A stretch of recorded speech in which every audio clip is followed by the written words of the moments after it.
بالکل اسی طریقے رفیقی حیات، چوتھا امر تکوینی کون تھا؟ بیوی.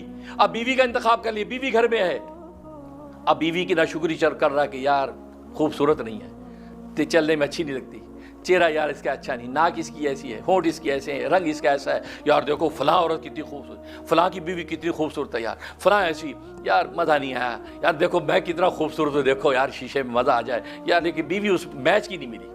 دوست یار بھی انگلیاں دیتے ہیں، یار تینوں بیوی تیرے میچ دی نہیں ملی، گڈی تے بیوی یہ میچ دی ہونی چاہیے، یار جننا تو سونا ہے، لمبا چوڑا، پورا وحید مراد لگنا ہے، تو وحید مراد لگنا تو نہ، یار بیوی کے کو چیز لے لی تو. اب تو اور ہتھوڑے پڑتے دل پہ، وہ کہتے گل دسی تھوڑی یار.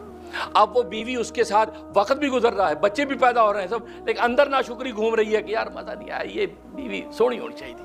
اب دوسروں پہ بد نظریوں کے وقت ضائع کر رہا ہے، اس کو دیکھتا اپنا دل جلاتا، ملتا کچھ بھی نہیں. لہذا بد نظری میں دل ہی جلتا، ملتا کچھ بھی نہیں ہے، گناہ لکھے جاتے، ملتا کچھ بھی نہیں ہے. یہ ایسا گناہ ہے بے لذت گناہ. نتیجہ کیا ہوا کہ جو نعمت اللہ تبارک و تعالی بیوی کے عطا کر رکھی تھی اس کی ناشکری.